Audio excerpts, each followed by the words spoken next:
Comme annoncé, mesdames et messieurs, que c'est le clip qui va nous permettre d'installer notre invité. Et très souvent, mesdames et messieurs, nous tenons à notre promesse par ici parce que le respect que nous vous devons reste inébranlable. Et ce matin, nous allons recevoir pour vous, comme je vous l'avais déjà annoncé, Cameron était encore à mes côtés ici. On va recevoir pour vous aujourd'hui un tradit praticien, c'est un biologue, c'est un beau pharmacien. Oui, lui, il est le président du Haut Conseil en charge des valeurs spirituelles au sein du MISIS, du Mouvement international pour la construction des identités collectives afro-descendants et société civile africaine. C'est un chercheur écrivain. Il a donc dernièrement signé l'ouvrage La sorcellerie vecteur de la science. C'est lui, nous allons recevoir sur ce plateau avec pour vous ce matin. Il s'agit bien sûr de Sa Majesté Djama Monso que nous accueillons avec déférence ici ce matin. Majesté, bonjour à vous. Bonjour Mathieu Midengoy. Merci. Bonne et heureuse année. Merci beaucoup, Majesté. Voilà, c'est à moi de vous remercier. Alors, merci pour votre disponibilité pour nous ce matin. Oh, disponibilité, besoin oblige. Hein? Ouais. Ça fait plaisir de vous recevoir, mesdames et messieurs. Vous avez donc, oui, reconnu, bien évidemment, la personnalité que nous recevons pour vous ici ce matin. Avec lui, nous allons échanger autour de cette thématique et il n'est pas rare de constater, à l'orée de nouvelles années, les vœux de nouvel an qui se formulent de plusieurs, ou bien de diverses manières. Mais cependant, les vœux se multiplient. Mais au cours de l'année, on sent qu'il n'y a pas eu grand changement, bien évidemment.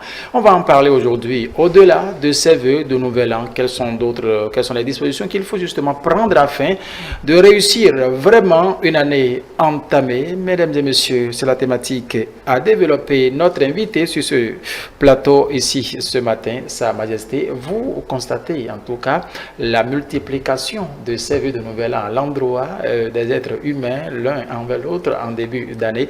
En un premier temps, Majesté, on aimerait prendre de vous ce qui veut votre appréciation. Comment voyez-vous justement cela? Encore que sur ce plateau, nous avons sacrifié cette tradition.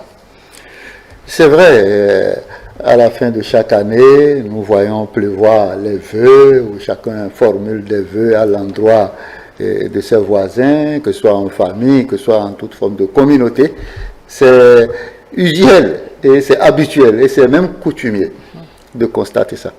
Mais le plus important, quel est le sens et la portée de ces vœux qu'on formule, parce que il n'est pas rare de voir que les gens à qui on a formulé des vœux, qu'ils auront des enfants, qu'ils auront un emploi décent, et puis à la fin de chaque année, la même routine commence. La morosité est toujours là, mais cela n'empêche que les gens se reprennent les mêmes rhétoriques. Bon, parce que moi j'appelle ça des rhétoriques lorsque ça n'atteint pas les objectifs escomptés. Vous voyez, c'est normal. Et les êtres vivants que nous sommes, vous allez constater que certaines personnes vont se dire que d'après la culture occidentale, je ne parle pas encore de la spiritualité ou je parle ici de la médecine conventionnelle, que les gens se font faire des bilans de santé. D'accord. C'est une manière de faire un bilan d'appréciation, d'usure et de quelques, comment on appelle, pannes que l'organisme ou la physiologie peut avoir. Voilà. Et on essaie de normaliser cela par des soins de la médecine conventionnelle. De la même manière, au niveau de la spiritualité, il faut en quelque sorte formuler des vœux. Mais avant de formuler des vœux, il faudrait que celui qui doit recevoir les vœux et que celui qui doit émettre les vœux aussi, celui qui doit émettre les vœux, qu'il soit un réel émetteur. D'accord. Et que celui qui doit recevoir les vœux soit aussi un bon récepteur. Mais malheureusement, ce que nous constatons, c'est que c'est un mauvais récepteur, d'accord, qui reçoit de mauvaises émissions. D'accord. Là, il n'y a pas de vœux. Voilà. Et rien ne va se conclure. Et je voudrais expliquer. Allez-y. En disant, la nature dans laquelle nous sommes a des lois. Voilà. Et ces lois-là, tout le monde connaît ces lois-là au bout des doigts, comme ne pas voler, ne pas mentir, ne pas tuer, et tout ce que les différentes confections religieuses et sociologiques ou philosophiques ont élaborées, qui constituent des lois qu'il faut respecter dans la nature. D'accord. Lorsque vous violez ce type de loi, cela provoque en quelque sorte des blocages dans votre vie. C'est-à-dire cela génère des types d'ions spirituels qui sont des déchets spirituels, qui sont des sédiments spirituels, de la poisse spirituelle qui bouche les canaux de respiration spirituelle qui vont accueillir les vœux chez vous. Par conséquent, beaucoup de personnes ne savent pas que l'être vivant que nous sommes ici, nous avons des orifices, des canaux ou des ports spirituels par lesquels, lorsqu'on dit, Mathieu Midengoy, que Dieu te bénisse, c'est une vibration, c'est une énergie somatique qu'on a envoyée.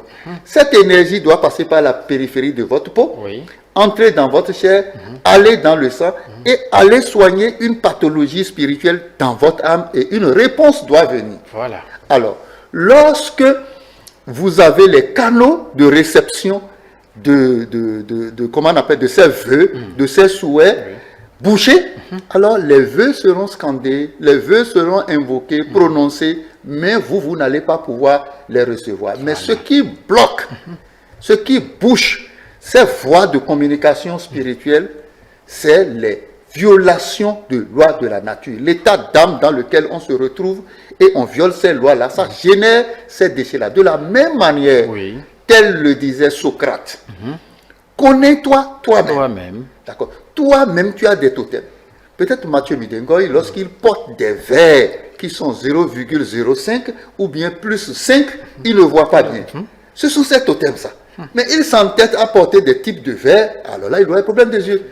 Donc, l'être que nous sommes, il faut connaître par exemple son horoscope, d'accord, pour savoir, je suis de signe taureau, et je ne dois pas porter tel, je ne dois pas voir tel, je ne dois pas aller m'installer là où il y a tellement du rouge, parce que ça va m'inciter à la colère ou à la nervosité. Donc, vous avez vos propres totems. Certaines personnes peuvent aller vers le phare, d'accord, pour identifier sous quel signe de phare ils sont nés. Et on va leur dire les comportements de la vie sociale qu'il faut adopter. Quelle tenue porter, quel comportement ou habitude alimentaire ou comportement vestimentaire vous ne devez pas avoir.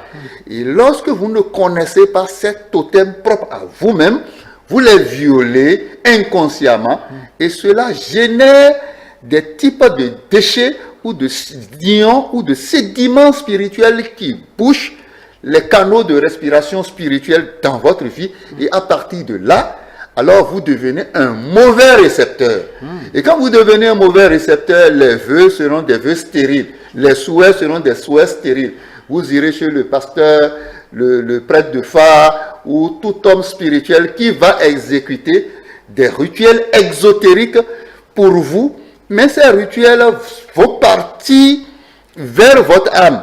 Mais les canaux par lesquels les rituels iront vers votre âme pour soigner, pour offrir la bénédiction ou la commodité spirituelle qu'on espère de vous, ces canaux sont bouchés. Alors là, vous restez comme un liège, vous êtes un mauvais récepteur. De la même manière, l'individu qui scande, qui vous envoie des vœux, il faut que lui-même ait un purge spirituel en lui-même. Parce que avant de dire je m'en vais me purifier et je m'en vais faire des rituels de purification parce que je voudrais attirer l'attention de beaucoup de personnes sur ce phénomène-là. Et les gens se disent bon, je vais me purifier. Il y a des gens qui font des rituels, qui conçoivent des rituels pour purifier par-ci, par-là. C'est parfois dangereux. Ah bon? D'accord, nous allons venir dans ce détail-là. D'accord. Quand vous allez vous purifier, première des choses, faites d'abord l'examen de conscience. La purification est d'abord dans une forme de recherche d'équilibre de la conscience souveraine. C'est toi qui as volé la moto de l'autre et par la suite tu as commencé par avoir des emmerdes, tu n'as pas encore réparé, tu n'as pas encore retourné la moto, tu n'as pas encore reconnu les faits, d'accord? Et consciemment, tu as un problème dans ton psychisme, d'accord? Tu es constipé spirituellement.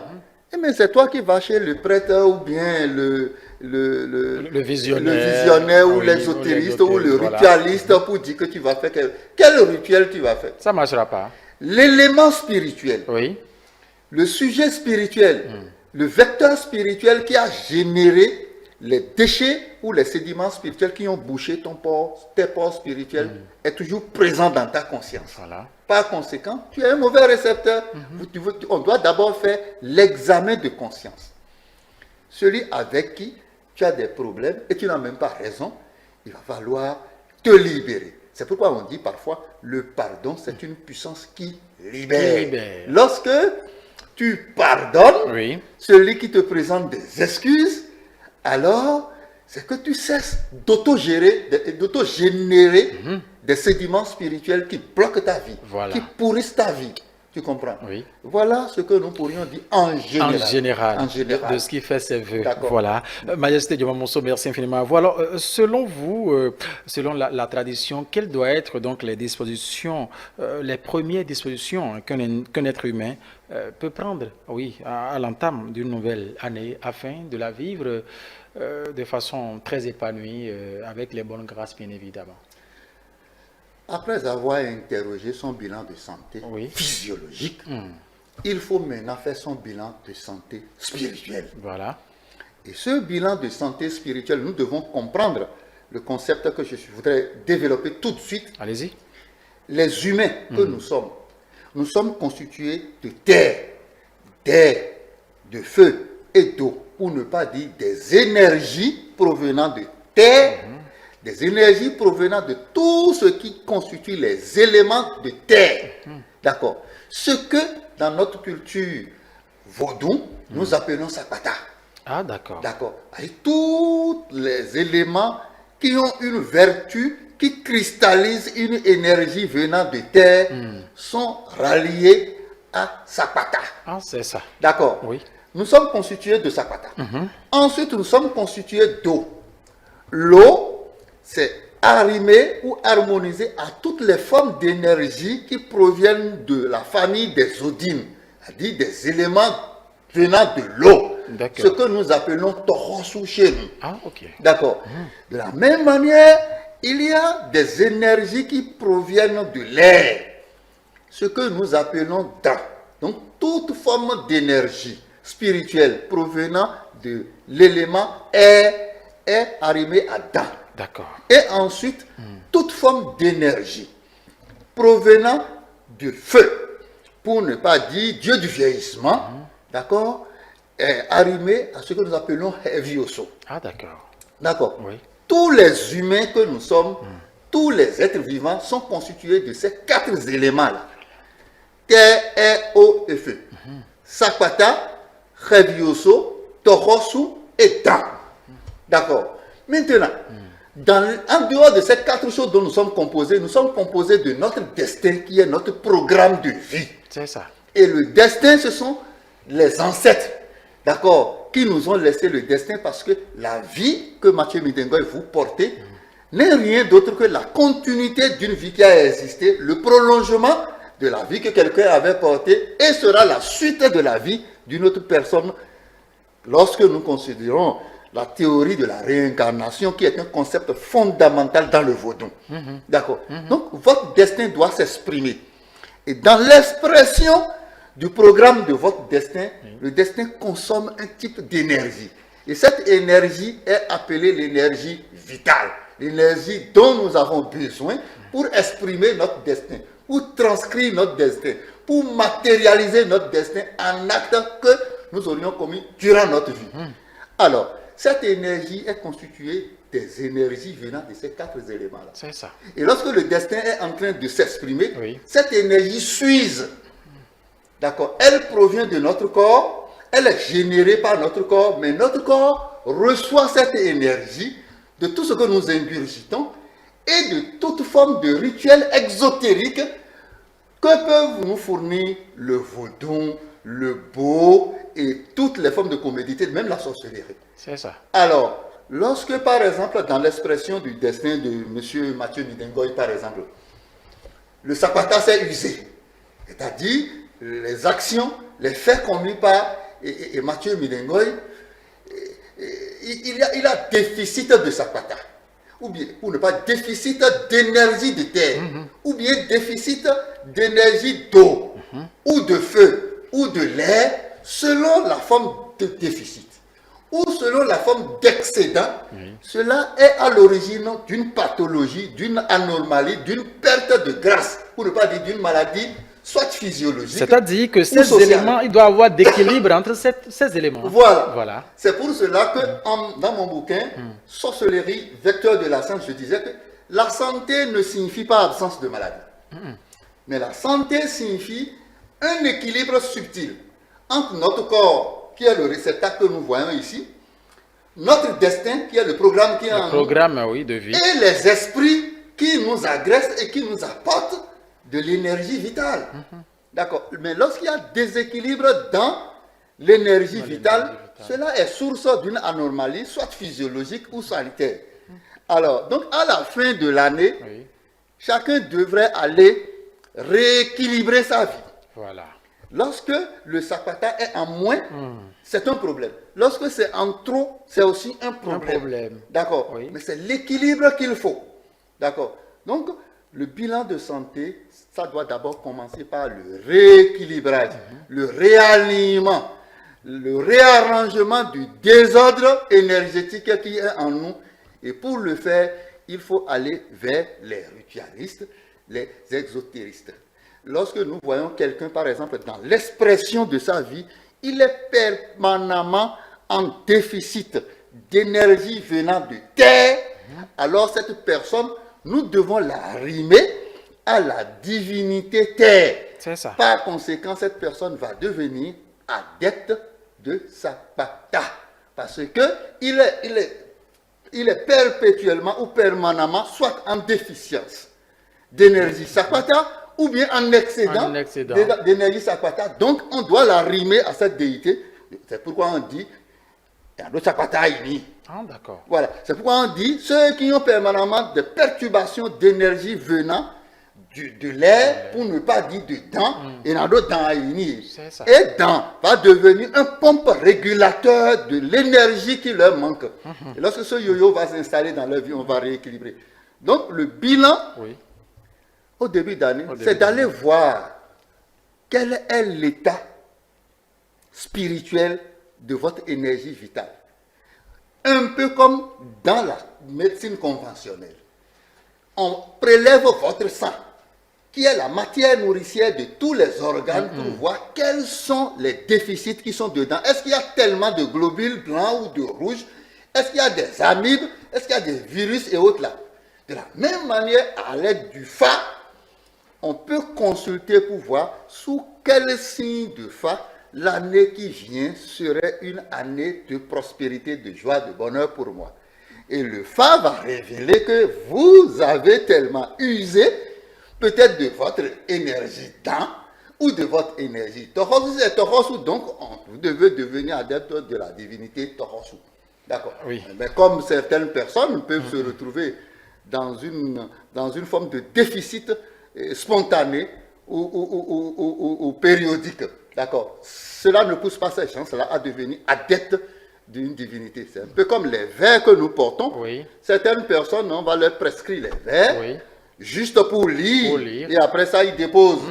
Mais d'autres vont porter les vers comme un port permanent. Donc, ceux-là à qui manque, chez qui s'observe un yo-yo, pour ne pas dire un mouvement sinusoïdal d'une forme d'énergie venant d'une divinité, on doit les arrimer à cette divinité. Ils vont devenir adeptes de cette divinité. Ils vont devenir dépendants de cette divinité-là.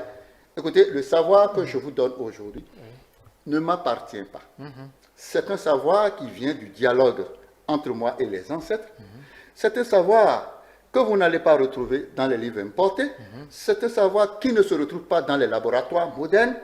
C'est un savoir qui résulte simplement de l'observation respectueuse et attentive de la nature, du feu qui brûle, de l'air qui circule et de la rivière qui coule. D'accord. Ces savoirs-là viennent de là-bas. Et par conséquent, c'est de savoir exotérique.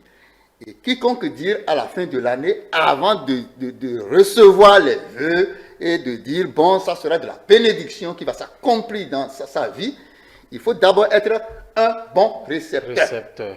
En dehors de ça, celui qui vous scande, celui qui fait l'invocation, celui qui vous formule les vœux, celui qui vous fait les souhaits, il faut que les souhaits aussi soient sincères. Il faut que, parce que c'est de l'énergie somatique.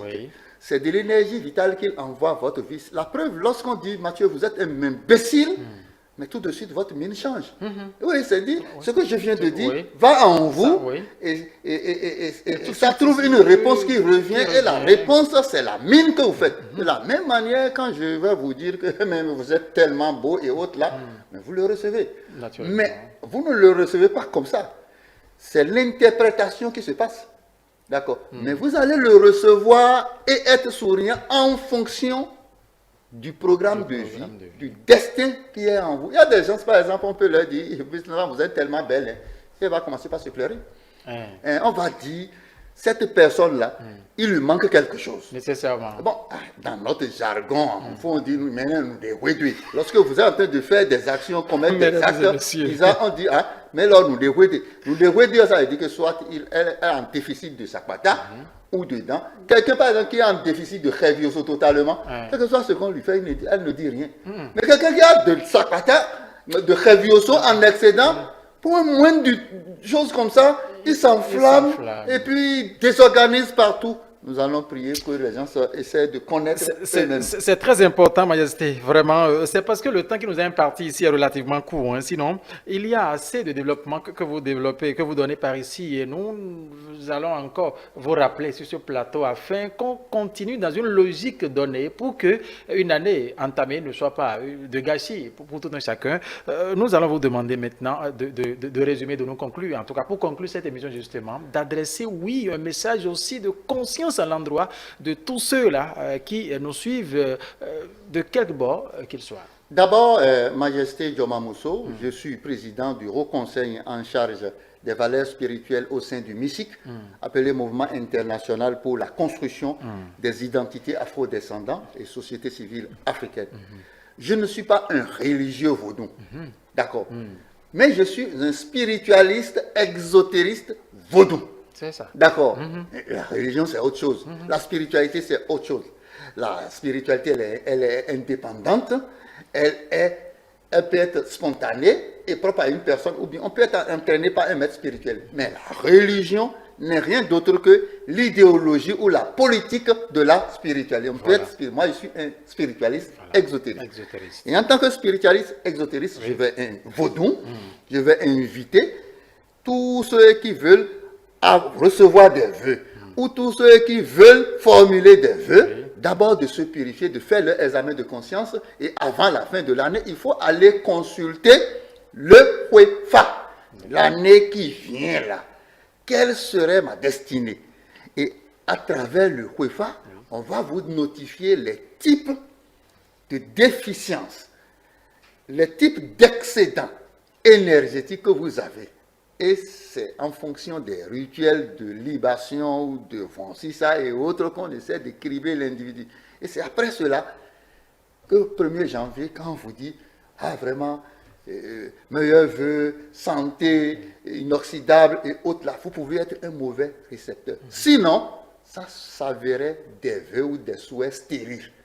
Ça s'avérait des vœux ou des souhaits utopiques, ou même parfois caduques, qui ne vont pas vous accompagner dans longévité. Je voudrais personnellement attirer l'attention de beaucoup de personnes sur une forme de vertu. Pour conclure, on ne va pas seulement inventer des rituels. On ne va pas chez n'importe qui pour aller dire je vais faire des rituels de purification de fin d'année. Vous allez parfois aggraver votre situation. Il faut d'abord passer par le fa. Je suppose, Mathieu Midengoy, vous avez déjà le Sakpata normalement. Et vous allez vers quelqu'un qui veut vous faire des rituels et qui complète votre Sakpata. Ah, mais un déséquilibre va s'installer dans votre vie. Et c'est pourquoi beaucoup de personnes se disent, ah, mais on m'a dit que vraiment quand on rentre dans telle religion vaudou là, que ceux qui sont dedans ont les moyens financiers. Mais depuis que moi je suis rentré, tout est devenu catastrophique pour moi. Donc il faut suivre une procédure de spiritualité. Et il faut d'abord s'interroger soi-même, régler sa conscience souveraine avant d'aller vers les vieux.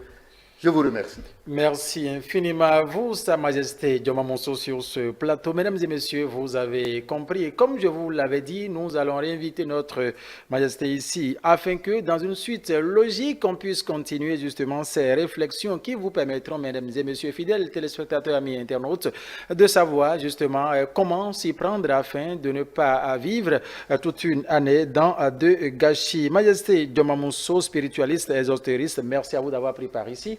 C'est à moi de vous remercier et de remercier tous les téléspectateurs de iTélé qu'à tout moment où besoin se ferait sentir, je suis à votre disposition. Merci pour cette disponibilité. Mesdames et messieurs, la matinale se poursuit. On accompagne notre invité avec le clip de cette matinée, tout en vous rappelant que nous restons disponibles sur l'ensemble de nos plateformes digitales, notre site internet www.telebenin.com, la chaîne YouTube Télé Bénin, la page Facebook Télé en direct, le compte X Télé en live, l'application iOS et Android vous permet aussi de nous suivre partout où vous êtes sur la planète. C'est Télé, vous écrivez tout simplement pour télécharger l'application. Nous raccompagnons Sa Majesté Dioma Monso ici avec le clip de cette matinée. Et ensemble, la marche se poursuit.